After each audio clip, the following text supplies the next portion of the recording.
gentlemen, the Colgate Palmolive Peak Company, makers of Colgate Dental Cream, take this opportunity to wish you a Merry Christmas. And now, Colgate Dental Cream presents the Dennis Day Show, written by Frank Galen, with Sharon Douglas, Dink Trout, Paula Winslow, Charles Dant in the orchestra, yours truly, Vern Smith, and starring our popular young singer in A Day in the Life of Dennis Day.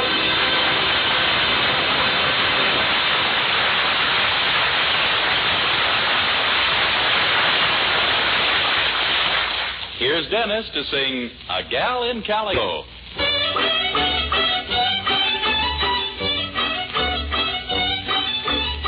Met a gal in Calico way down in Santa Fe. I used to be her Sunday beau till I rode away. Do I want her? Do I want her love? Yes, sirree. Will I win her? Will I win her love? Wait and see. Working with the rodeo, go from town to town, see most every kind of gal, every kind of gown. But who made my heart sing? Yippee-I, yippee-oh, my little gal in Calico. I'm gonna quit the rodeo, gonna settle down, buy a boat, a calico, for a wedding gown. Then will I fend for it? Yippee-I, yippee-oh, my little gal in calico.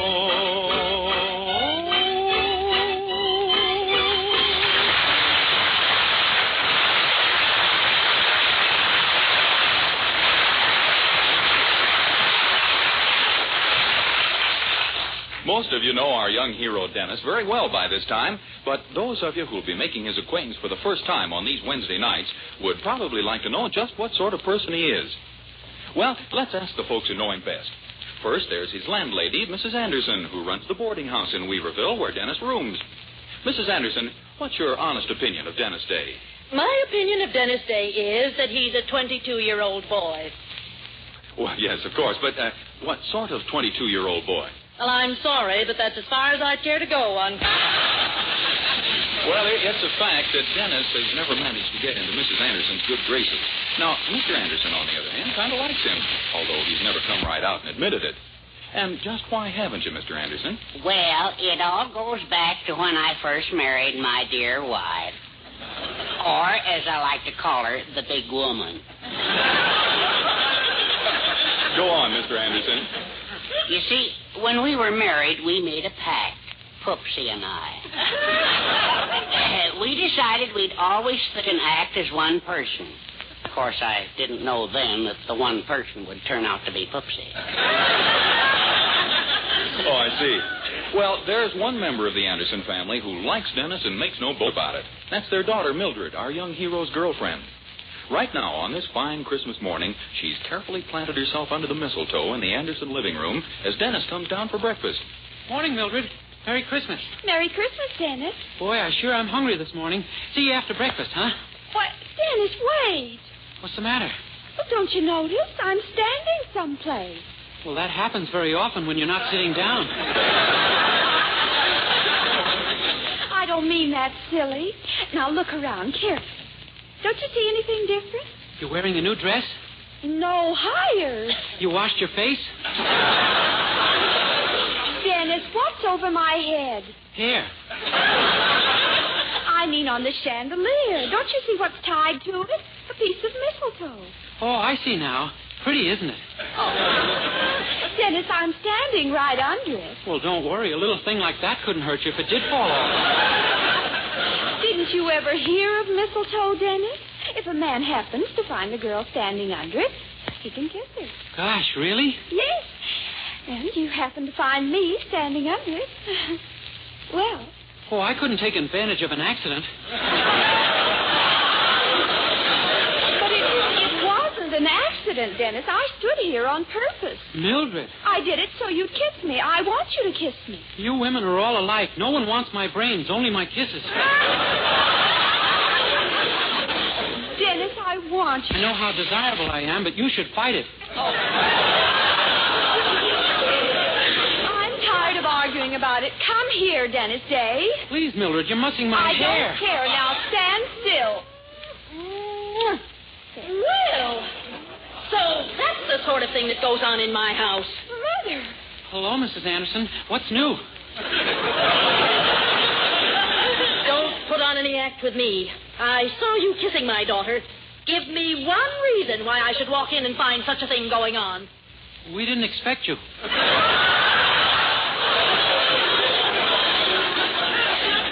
Well, it was all my fault, Mother. Really, it was. You see, it's Christmas, and there was mistletoe, and I was standing under it, and... Well, anyway, it was only a little peck on the cheek. That's true, Mrs. Anderson, and I promise it won't happen again until we've been married for years. Married, indeed. Young man, you've been nothing but trouble to me since you began boarding here. I suggest that you look for another place to live as soon as you can. But, Mrs. Anderson... That's my last word on the subject. Gee, now I'm in a fine mess. Golly, I'm sorry, Dennis. You wouldn't have gotten in trouble if only I hadn't insisted on kissing you. Oh, that's all right. As a matter of fact, I kind of like being kissed. Oh, did you, Dennis? Yeah. I see now why so many people speak so well of it. Oh, gee, I hope Mother doesn't really make you move. No, it wouldn't be much of a Christmas if she did. Oh, dear, I nearly forgot with so many things going on. What? There's a little present for you inside, underneath the tree. For me. Gosh, thanks, Mildred. I hope you won't be too disappointed, but I didn't have enough money to buy you an expensive present this year. Oh, well, that's all right, Dennis. I'll be every bit as happy with a present that costs practically nothing. I didn't have enough to buy you one of those either. Oh, well, don't feel badly. I understand. Next year I'll be able to give you something real nice to make up for it after my invention is put on the market. Your invention? Yeah, I haven't told you because I wanted it to be a surprise. You see, one day last week, Mrs. Courtney came into the drugstore to get something for a terrible headache. So I made up a wet pack out of some stuff I found, and she put it on her head. And it cured her headache? No, it made her headache worse, but it curled her hair. Oh, my goodness. I haven't told a soul yet, but I think I've invented a permanent wave solution. It should be worth millions. Oh, I should say so. Have you tried it on anyone besides Mrs. Courtney? No, but Mr. Willoughby's police dog sat in some the other day. And what happened? Well, the part that barks is still police dog, but the part that wags is pure French poodle. That's marvelous. I'm improving it all the time. Why, just yesterday I put some powder from France I found in the place. Oh, golly, I've just had the most wonderful idea. What? My mother's got to know about this. Why, when she sees what you've got hold of, she'll never let you move out. Oh, she won't believe it's any good if I invented it. Oh, but that's just it. She's got to try some herself. But how are we going to get her to do that? Oh, look, she's in the next room. You go in and hint in a subtle way that she doesn't look quite as attractive for Christmas as she might. Her hair looks a little stringy. And then you show her your invention and ask her to try some on her head. Golly, I'll do it. I've got a jar of it right here in my pocket. Good. Oh, but you've got to be very diplomatic about telling her she could look more attractive. Here goes. Mrs. Anderson? Yes? You know, I was just thinking, you're pretty ugly today.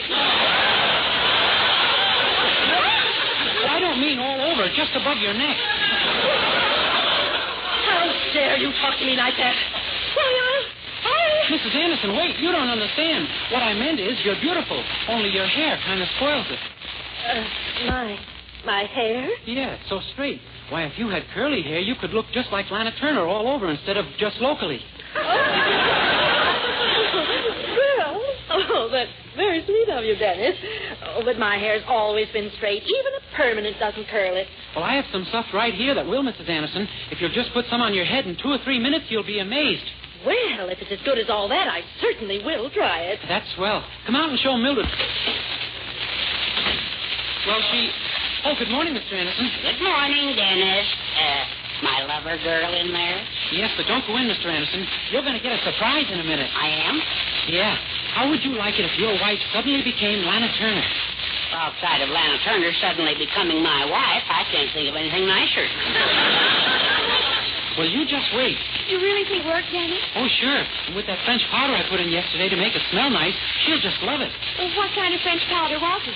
Oh, I don't know. Only the name of the maker was on the box. Some fellow named Plaster of Paris. Plaster of Paris? Oh, Dennis, no. I did something? Did something? Oh, we're finished forever. Mildred, what do you mean? Yes, what are you two talking about? Well, how do I look? Well, my head feels awfully peculiar. Really, Mother? Yes. How do you like it, Herbert? Oh, very nice, Poopsie. That's the first sensible hat I've ever seen you wear. Hat? I'm not wearing a hat. You mean that's you? Well, certainly. This is my new hairdo. Don't you think you overdoed it? What do you mean? Get out of the way so I can see myself in the mirror. Why, I don't... Ah! Dennis, Dave! My hair! It's ruined. Listen to it. Oh, there's nothing to worry about, Mrs. Anderson. I'll have your head in fine shape as soon as I get hold of a hammer. Oh, a hammer? Yeah, that's the only way I can get that shiny crust off your head. Fine thing. It was supposed to be Lana Turner and me. Now it's the egg and I. Oh, here, use this, Dennis. The fire tongs. Oh. Okay. Hold still, Mrs. Anderson. Oh. There, see? Dennis, Dave, I told you once today to leave this house as soon as you can. Well, I can't wait. You're leaving this instant. Mrs. Anderson, I was only trying to help. Get out of my sight. That's final. Come, Herbert. Gee, didn't turn out to be a very Merry Christmas, did it, Mildred? No, I'm afraid not. Oh, but don't worry, Dennis. We'll find some way to see each other. Gee, I hope so. Oh, well, Dennis, listen. Yeah, a bunch of kids singing carols. It'd be kind of nice to have them in, wouldn't it? Yes, it would. Open the door, Dennis. Let's have them in. Okay. Hey, fellas, come on in. Mrs. Anderson may have something for you. Okay, come on, guys. You better shake the snow off your shoes. Mrs. Anderson is very particular about her rugs. Come on in, boys. Yes, ma'am. Thank you, ma'am. Thank you, ma'am. Hey, what about that little fellow out there in the snow? Isn't he coming in? Nah, he don't sing with us. He just follows us around. Yeah, everywhere we go, he tags along. We can't get rid of him. He's a pest. Hey, fella, why don't you come up here on the porch? You'll catch cold out there. Come on up. Don't be afraid. What's your name? Cecil? Oh, your name is Cecil, huh? Yes, sir. Cecil. Well, come on up, Cecil. Yes, sir. See, you are catching cold. I'm not cold. You're not crying, are you? Yes, sir. You are? But this is Christmas. You shouldn't be crying on Christmas. Yes, sir. What are you crying about, Cecil? They won't let me sing with them. They won't let you sing with them. Why not? I got braces on my teeth. They say I don't sing good. Well, I don't believe it. I'll just bet that you're a real good singer. No, I'm not. I don't really sing good. You don't? No, sir, I don't sing good, but I like to sing anyway. I like to sing more than anything in the whole world. Sure you do. And that's what makes singing really important. To want to sing from the bottom of your heart, whether you can really sing or not. It is? It certainly is. You know, once upon a time, there was a little boy just like you. Well, this little boy wanted to sing more than anything else in the whole world. Honest? Uh-huh. And one night he had a vision. And the vision told him never to stop singing, because someday he would sing for the king. What's a vision? A vision? Oh, a vision is something like a dream, I think. Well, this little boy... What was his name? His name? Oh, I don't know what his name was. You see, it was a very long time ago. How long ago? Oh, a long, long time ago. Did he sing over the radio? No, this was long before radios and phonographs and moving pictures. Before Jack Benny? Yes, even before that. Gosh. It was a long, long time ago, in a land far, far away. The little boy came from a very poor family. Though his father and mother worked hard, they could barely buy enough bread to eat. The boy had no shoes to wear, and his clothes were ragged and torn. But he didn't care, for he was happy. He had a song in his heart. Life is fair on a summer's day. Sweet the western wind is blowing.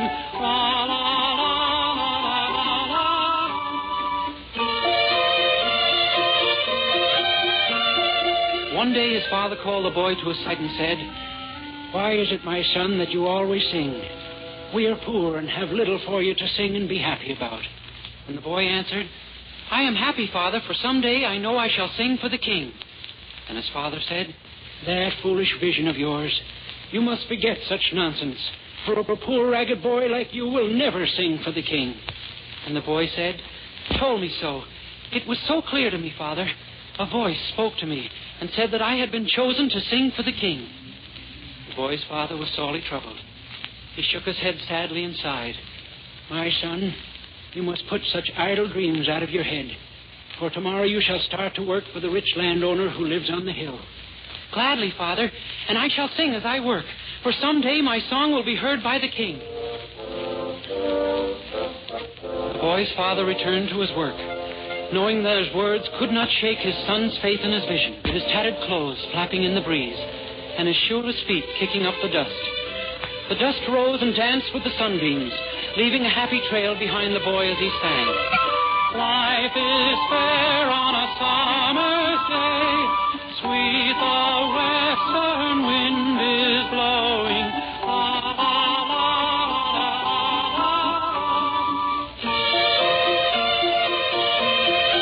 And so the boy went to work for the rich landowner. He tended to the flocks of sheep and to the goats.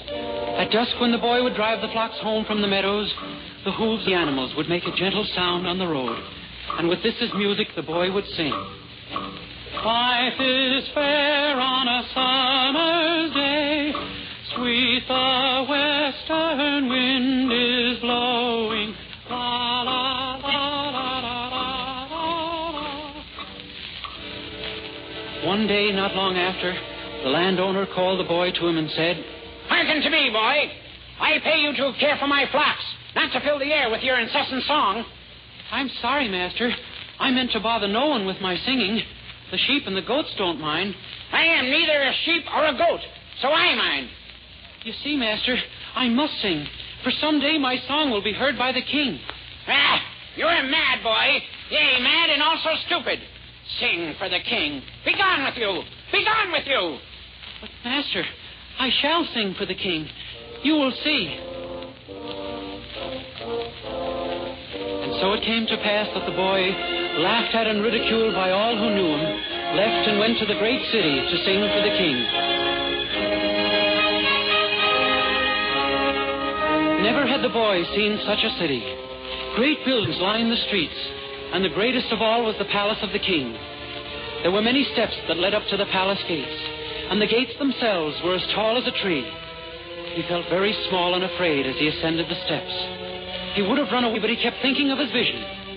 With this to give him strength, he was no longer afraid. He climbed and climbed, and finally, tired and out of breath, he reached the uppermost step. Smoothing down his ragged garments, he approached the gates. And hesitantly, he knocked upon them. He waited breathlessly as the gates slowly opened.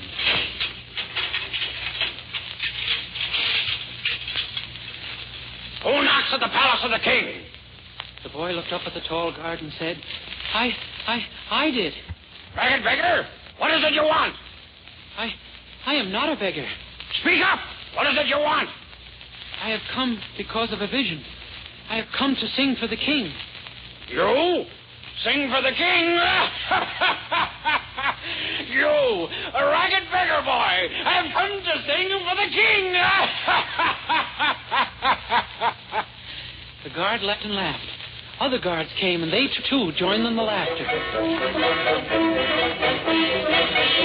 They laughed even more when the boy told them of his vision. Then, tiring of their laughter, they picked the boy up and cast him down the many steps to the street below, and slammed the gates shut. The boy picked himself up out of the dirt at the bottom of the steps, and sadly, with his head bent, he walked away from the palace. That night, weary from his journey and unable to travel further, the boy stopped to rest by the side of a hill. Sheep were grazing nearby, and as he fell asleep, the boy knew that he would never sing again. He was awakened that night by a strange light. A light that transformed everything about him. A light from a great star that shone above. There wasn't a sound. All was hushed.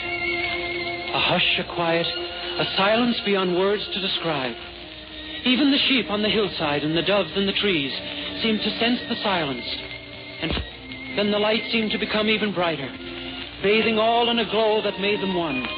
The boy, the hill, the earth, the grass, the animals all became one, and one alone. The boy raised himself from the ground, not daring to breathe.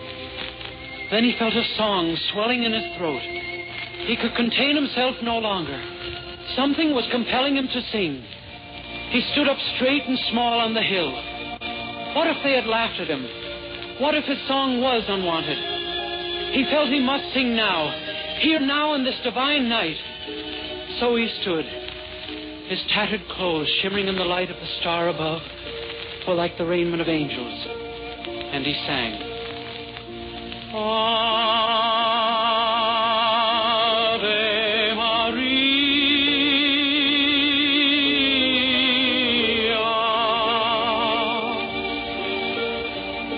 gratia plena,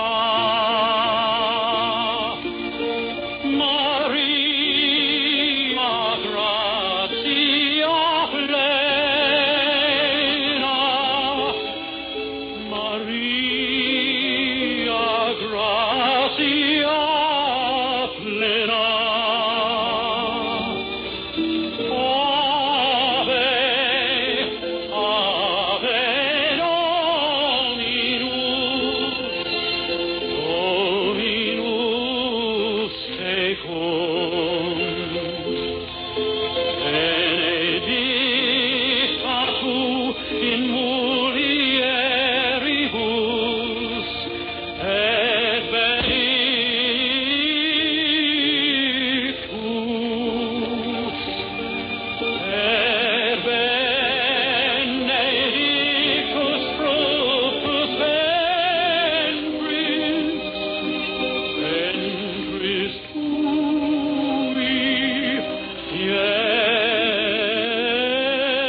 the boy saw a man coming up the hill toward him.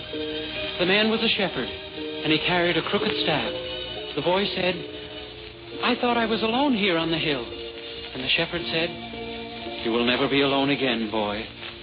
No man will ever be alone again." And then the shepherd turned and pointed down the hill.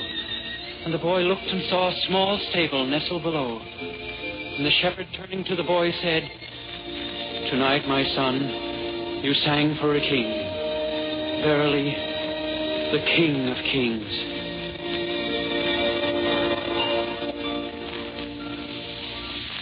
And so you see, Cecil, if your heart is full of song, you must sing. Oh, I didn't know you folks were listening. It was a lovely story, Dennis. It was beautiful, Dennis. Yes, it was. Yes, it was a very nice story. And I'm sorry I got so angry with you. I hope you forgive me, Dennis. Oh, sure. That's all right, Mrs. Anderson. Cecil, would you like to sing with us? And oh, gosh, I'd love to sing with you. I'd love to sing with you. Will you let me, honest? Will you let me sing with you? Sure. How about we all sing together?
Colgate-Palmolive Peat Company, makers of Colgate Dental Cream, hope you've enjoyed a very pleasant Christmas and sends to every one of you best wishes for the new year.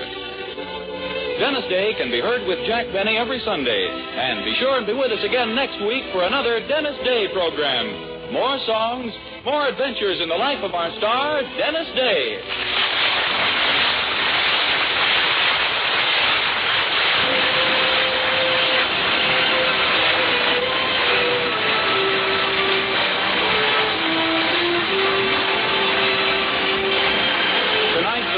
Christmas story, The Boy Who Sang for the King, was written by Frank Tashlin. Bobby Driscoll, who played the part of Cecil, appeared through the courtesy of Walt Disney and can be seen in the Technicolor picture Song of the South. All the other parts in the Christmas story were played by Dennis, of course. The special musical background was by Charles Dant. This is Vern Smith speaking.